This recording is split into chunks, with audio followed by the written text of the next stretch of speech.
Transfer गरेर जुन अर्को common grass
Uya itu. Sudah bang. mau ada राख्यो mau राख्ने पछाडि अब टाइम भइसकेपछि 12 घण्टासम्म हाम्रो पुग्नुपर्ने हुन्छ 12 घण्टासम्म पुगिसके पछाडि के हुन्छ भन्दा अन्डा दिइसकेपछि त्यो अन्डा हामीले एउटा घरडा ट्याङ्की छ त्यो ट्याङ्कीमा राख्नु त्यो ट्याङ्कीको पछि मैले त्यो ट्याङ्कीमा गरे है अब धेरै कुरो के भयो तपाईलाई अब कमन चाडको लागि मात्रै काकालाई यो के भन्नु अन्य माछा भनेको ग्रास घाट है सिल्भर बिगे रहु नैनी लगायतका माछालाई अनि भागो पनि है माछाहरूलाई पनि चाहिन्छ हामी त्यहाँबाट के गर्छौँ जुन तयारीमा आउँछ त्यो गाउँ खानु गर्छौँ हालेर राख्छौँ हर्मोन दिन्छौँ त्यो पछाडि टाइम भइसकेपछि हालेर बस्छ लगाउँछ अनि अन्डा प्रक्रिया हुन्छ अन्डा दिएको त्यो अन्डालाई ट्याङ्कीमा राख्नु है अब त्यो ट्याङ्कीले कसरी यो अन्डाबाट भुना निकाल्छ यो कुरो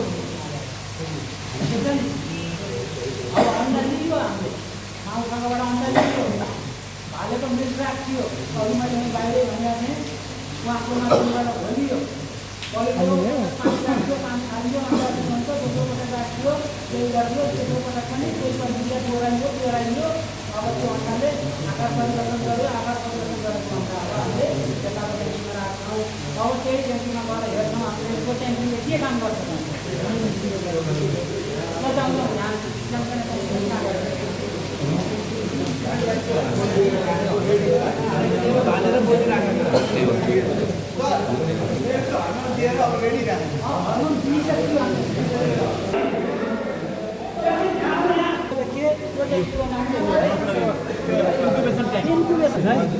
अब सुन्नुहोस् है ओली यो के हो त भन्नुहुन्छ भने कपडा यो कपडा हो अब यो फेरि अब अन्डा लेट सेट लामो जामा फरक हो अब यो फरकलाई यसरी फरक बनाउने फर्काउने भक्टाउने छोप्ने अब त ट्याग टोलीले त ढ्याक ग्रुप बनायो हुन्छ यसलाई टक्क यसरी लगाइयो है तलैसम्म पुर्याउने तलैसम्म पुर्याउने जामा लगाइदियो तन्काउ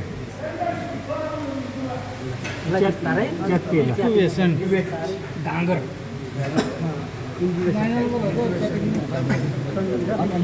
यसलाई अझ यसलाई के गरिन्छ अहिले पढ्नुहुन्छ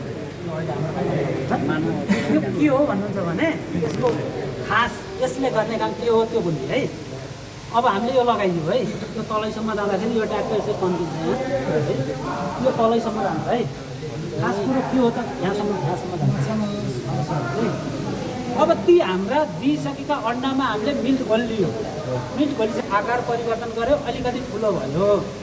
अब त्यसलाई हामीले के गर्छौँ त, यहाँ तल हेर्नुहोस्, एउटा दुईवटा यता एउटा छ है, तिनवटा छ है। अब यो तिनवटा भनेको के हो त भन्नुहुन्छ भने इनलेट हो, जहाँबाट पानी आउँछ। त्यो पानीले के गर्यो त, अब बुझ्नुहोस् है, त्यसले उता धकेल्यो, त्यसले यता धकेल्यो, त्यसले यता धकेल्यो, सर्कल बन्यो है, सर्कल चलायमान बनायो भइसके पछाडि अब हुने के हो त भने अन्डा के तल डिग्रेर नि बसेन है, डिग्रेर नि बसेन, त्यो चलायमान भयो, अनि त्यो तलबाट आएको पानी यहाँबाट पानी छुट्यो, यसबाट आउटलेटबाट बाहिर गयो।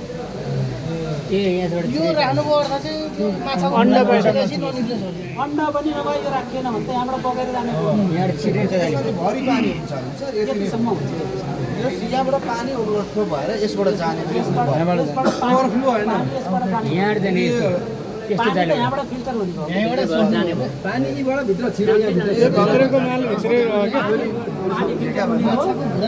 अन्डा जाने भएन र निस्किसकेपछि भुरा पनि जानु भयो।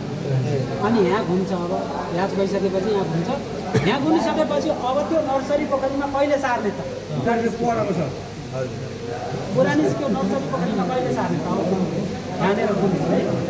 अब भुरा त निस्क्यो है, हामीले यहाँ अब के गर्छौँ, दोस्रो दिनबाट हामीले यहाँ मैले अघि भनिहाल्ने त्यसरी नै दाना दिन्छौँ, अन्डाको पहेँलो भाग, त्यसलाई दुध बनाएर घोलेर दुध बनाएर अनि यही पानीमा हालिदिइसकेपछि उसले फिल्टर गरेर अब सुन्नु भुरा। त्यसपछि हामीले 1 हप्तासम्म यहाँ पाल्यौँ है।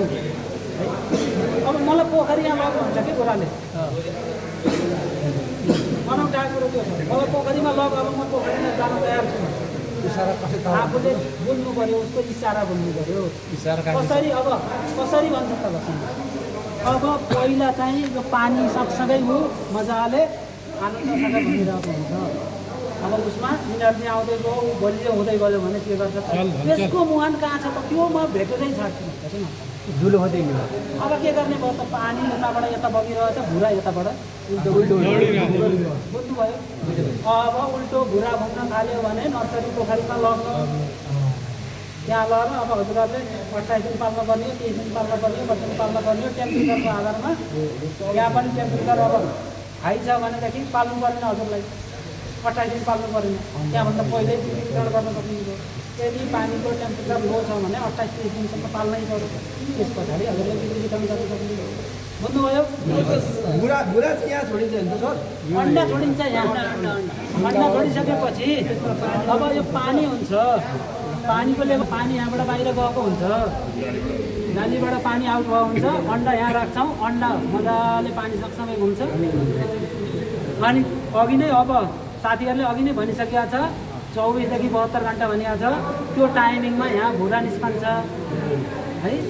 टेम्परेचरको आधारमा 28-30 डिग्री टेम्परेचर छ भने 24 घन्टामै भुरा निस्कन्छ, होइन टेम्परेचर अलिक कम छ भनेदेखि लाग्ने भयो 72 घन्टा लाग्ने भयो। अनि त्यसरी भुरा निस्कन्छ। निस्किसके पछाडि हामीले के गर्ने त भन्दा कुन समयमा पोखरी यहाँ लान उपयुक्त छ त्यो हेर्ने, आफ्नो सङ्केत देखाउँछ। मोटामोटी अब के हुन्छ भने मोटामोटी अब यदि त्यो सङ्केत आफूले घुम्न सकिएन भने 1 हप्तासम्म नत्र अब 1 हप्ता पिरियडमा उसले लगभग अब मलाई पोखरी यहाँ लगभग यसलाई इन्क्युबेसन पोखरी भन्नुहोस्, त्यसलाई के पोखरी भन्नुहोस् है, त्यसलाई उहाँ नि त स्पोनिङ ट्याङ्क भनेको छ, उता पल्लो कन्डिसन ट्याङ्क भनेको छ, कन्डिसन ट्याङ्क पनि छ, त्यसलाई कन्डिसन ट्याङ्कमा कमन कारको हाम्रो पोखरी नभएको कारणले, खाली नभएको कारणले हाम्रो त्यो काकावन धेरै काकावन धेरै भयो, ती काकावन यहाँ राख्यो, त्यहाँ काकावन यहाँ राख्यो, कमनको भुरा निस्क्यो। अब त्यो भुरालाई हामीले भुरा लिन आएको मान्छेलाई दिन सक्यो, अथवा कुनै पोखरी खाली भयो भने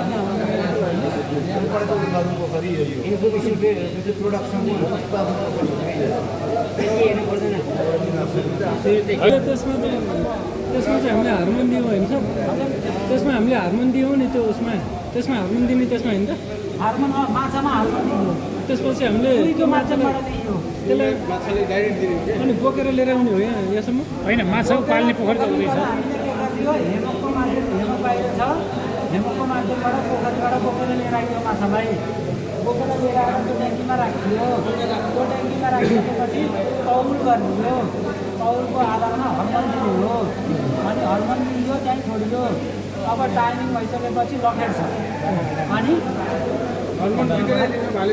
दुईजना दिँदैन एउटालाई मात्र दिँदाखेरि त टाइमिङ दिँदैन नि फेरि भालेले लखेटेन भनेदेखि पोथी मात्रै हात्तिएर के गर्नु अनि त्यसपछि कसले पुऱ्याइसकेको छैन क्या अधिकार अनि त्यस पछाडि त्यो अन्डा दिइसके पछाडि त्यो अन्डामा हामीले मिल्ट घोल्छौँ मिल्ट घोलिसकेपछि त्यो चाहिँ यहाँ त्यहाँ हो कि यसमै हो त्यहाँबाट हामीले के गर्छौँ भने माउ माछा झिक्ने माउ माछा झिकिसकेपछि कुनै भाँडोमा अन्डा निचल्यो त्यो अन्डामा फेरि भाँडाबाट मिल्ट हालिदियो त्यो बिस्तारै चलाइयो अब त्यसलाई के गर्छौँ जहाँ पानी छ त्यो पानीको आडमा लगेर हामीले घोलिसकेको अन्डामा पानी राख्छौँ पहिलो दोस्रो तेस्रो पटक 3 पटक पानी राख्छौँ पानी राखिसके पछाडि त्यो अन्डाले साइज परिवर्तन गर्छ त्यो पहिलो दोस्रो तेस्रो 3 पटक पानी राख्ने होइन त्यो अन्डाबाट मिल्टको धेरै पानी फाल्ने त्यो पानी फाल्ने माथिको पानी फाल्दै गर्ने फेरि लामो समय त्यो राख्दाखेरि यहाँ अक्सिजनको मात्रा कम हुन्छ कि नयाँ पानी राख्नुको कारण त्यो नयाँ पानी राख्छौँ त्यो पानी फाल्छौँ फेरि अर्को नयाँ पानी राख्छौँ त्यहाँ भएको पानी फाल्छौँ त्यसको पटक गरिसकेपछि अन्डाले आकार परिवर्तन गर्छौँ अनि ट्याङ्कीमा ल्याएर राख्ने त्यो भाँडैमा आकार परिवर्तन हुन्छ भाँडैमा आकार गर्छ पहिला हजुरको के हुन्छ भन्दाखेरि 1 केजी अन्डा छ भने त्यो अन्डा बिस्तारै हेर्दाखेरि त्यो भाँडाको आधी भाँडा पुगिहाल्छ हाम्रो अब भनौँ न 10 लिटरको कुनै भाँडो छ भने आधी केजी अन्डाले आकार परिवर्तन जाँदा गर्दै जाँदाखेरि 5 केजी देखिन्छ अनि त्यो भइसकेपछि त्यहाँ नराख्ने पानीसँग घुमाइदिने अनि फेरि अर्को कुरो के छ भन्दाखेरि पानीको फ्लो विचार गर्नु पऱ्यो लेभलमा दिनु पऱ्यो तल ठिक्रिएर बस्नु पनि भएन अन्त एक आपसमा प्रेसले लगाएर अप्ठ्यारो खोज्नु पऱ्यो त्यो हेरिसकेपछि यो चाहिँ कुन प्रेसमा लगाउने कति प्रेसरमा चाहिँ यसलाई पानी घुमाउने भन्ने चाहिँ यहाँ के यो आँखाले हेर्ने हो इन्डिकेटर छ छैन आँखाले हेर्ने हो आँखाले हेरिसकेपछि पानीको स्पिड छ भने कम गर्नु पऱ्यो है अब कम छ ठुलो छ अन्डाको तल जमेर बसिरहेको छ भने हल्का हाई अन्डाले चाहिँ तल जम्मा पनि दिनु भयो ठिक्रियो भनेदेखि उयो आलुमा झुसी लाग्यो एउटा अन्डा पुग्यो भने त्यसलाई अर्को पाउँछ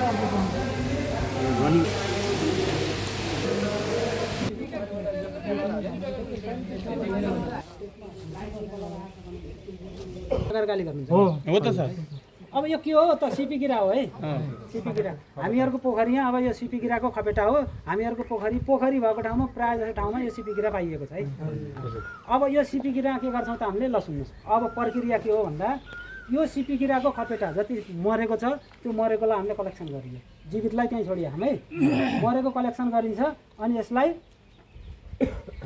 चुना सुन्नुभयो नि चुनामा यसलाई हप्ता 10 दिन डुबाइदिनुहोस् अब यसको यो कालो भाग छ नि यो कालो भाग सेतो जान्छ अब यो भाग सेतो हुनेको अब यसलाई हामीले खलमा लिएर आएर अब बिहेको तयारी गरेर कुट्नु पऱ्यो है अब कुटिसकेपछि के हुने भयो त यसबाट पिठो निस्कने भयो अब त्यो पिठोलाई हामीले आटा जस्तो कि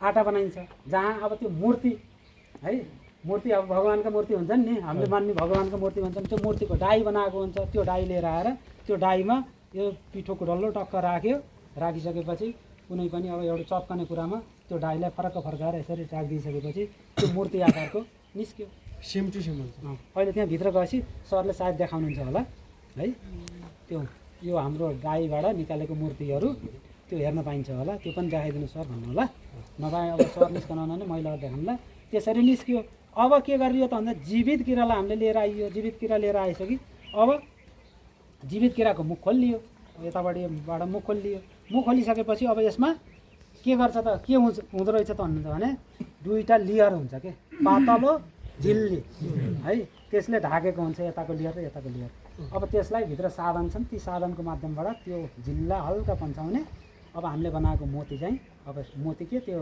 भगवान्को मूर्ति टक्क यसमा राखिदियो अनि त्यो झिल्ली त्यो छालाको भागलाई टपक्क त्यही हामीसँग भएका साधनको माध्यमबाट टक्क बन्द गरिदियो अनि टक्क छोडिदिइसकेपछि यसले बिस्तारै मुख बन्द गर्छ अनि पानीमा राखिदिनुहोस्।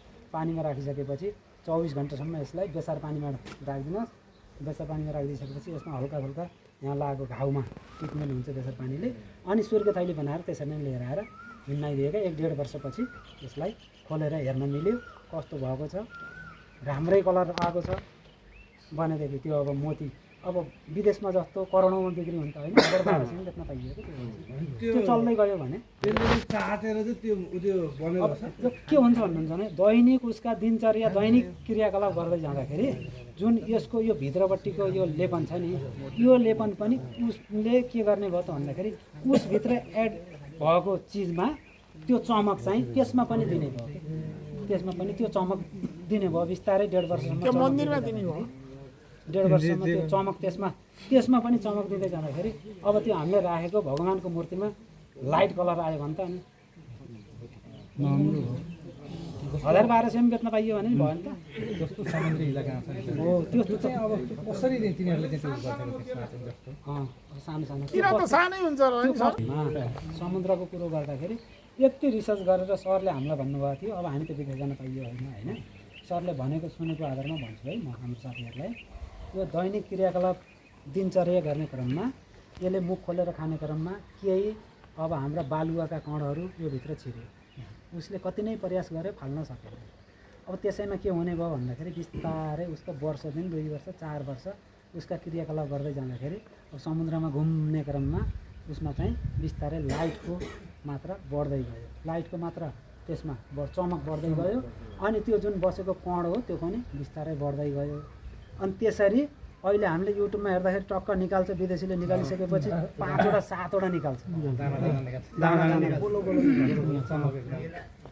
त्यो सायद त्यसरी सम्म भएको हो भन्ने कुरो सरहरूले त्यसरी भन्नुभएको अवस्था। त्यही अनुसार हामीले के गर्ने थियो भन्दा सुरुवाती चरणमा हामीले मूर्ति बनाएर त्यो मूर्तिमा एड गरिसकेपछि कतिको चमक आउँछ त, त्यसले गर्दाखेरि हामीले सुरु गरेको अवस्था छ है।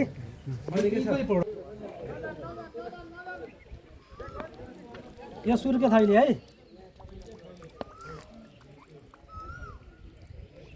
यहाँ सिपिकिरा मरेछ है, यो मरेको छोडिदिनु।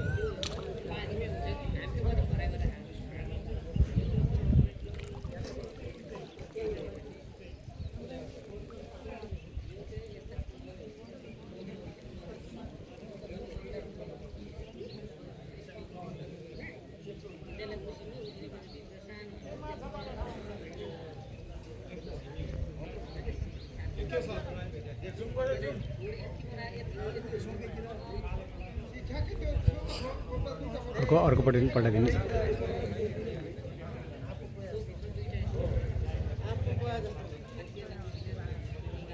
देख्यो टोलीले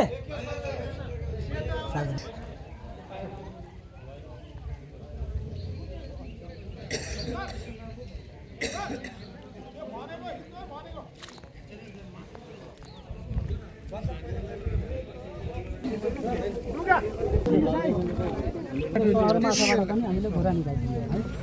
सहर त्यो सहर निर्माण गर्दा हामीले गर्नुपर्ने मुख्य के हो त भन्दा इनलेट र आउटलेट हेर्नुपर्छ। इनलेट भनेको जहाँबाट पानी जान्छ, आउटलेट भनेको जहाँबाट पानी बाहिर निक्लिन्छ। यिनलाई सबैभन्दा हामीले याद गर्नुपर्ने कुरा भनेको त्यो हो। अब के याद गर्ने त भन्दा जहाँ इनलेट बनाइएको छ त्यसको अपोजिट साइडमा आउटलेट राख्ने। किन त अब फेरि कुरो त त्यहाँनिर छ, किन त्यस्तो गरे आऊ त राइट कुरो है। अब के हुन्छ भन्नुहुन्छ भने अक्सिजन यो पोखरी सबैमा त अक्सिजन घुल्नु पर्यो नि त। यहाँबाट यो पानी सँगसँगै अक्सिजन गर्छ है। अब यो अक्सिजन सिधै यसको त्यो साइडमा भयो भने त यो पानी त उता नगइकन सिधै यहाँबाट आउट हुने जान्छ है। त्यसले गर्दा उतापट्टिको साइडमा पोखरीको अर्को साइडमा अक्सिजनको मात्रा कम हुन्छ। त्यसले गर्दाखेरि इनलेटको ठिक अपोजिट साइडमा आउटलेट बनाइयो भने यहाँको पानी घुल्दै घुल्दै अक्सिजन यहाँको पानी जुन अक्सिजन हुन्छ त्यो खेल्दै आउट हुने भयो। अनि अर्को कुरो अब के हुन्छ सुन्नुहोस्, हामीले यहाँमा जहाँ कि दाना दिइयो है हजुर इनलेटमा दाना दिइयो। अब सँगसँगै मैले अर्को प्रसङ्ग पनि जोडेको अवस्था हो। इनलेटमा दाना दिइयो, हामीलाई थोरै माछा चाहिएको छ है। थोरै माछा चाहिएको छ, हाम्रो यो पोखरी जम्मै किन नेटिङ गर्नु त? यति इनलेटमा यहाँ दाना दिइयो, यति घेरो यहाँको माछा निकाल्यो, एउटा फाइदा त्यो भयो। हजुर अब इनलेटको र आउटलेटको फाइदा भनेको, अब आउटलेटको कुरो के हुन्छ त भन्नुहुन्छ भने इनलेट र आउटलेटको भाग भनेको हल्का तलमाथि तलमाथि हुनु पर्यो, आउटलेटको भाग तल हुनु पर्यो, इनलेटको भाग माथि हुन्छ किन भन्दा अब हामीले यो पोखरी सुकाउनु पर्यो। यहाँ एकछिनको लागि मान्नुहोस् कमन कार्पको माछा छ हामीलाई, यो कमन कार्प झिक्नु पर्यो। अब यहाँ ग्रास कार्प राख्नु पर्यो। अब के गर्नु पर्यो त भन्दाखेरि यहाँको कमन कार्प जम्मै हटाउनु पर्यो। हटाउँदाखेरि उहाँबाट पोखरी खोलियो, पोखरी खोलिसकेपछि यहाँको माछा जम्मै निकाल्न सकियो भनेको हामीलाई ग्रास कार्प राख्दाखेरि काम लाग्यो।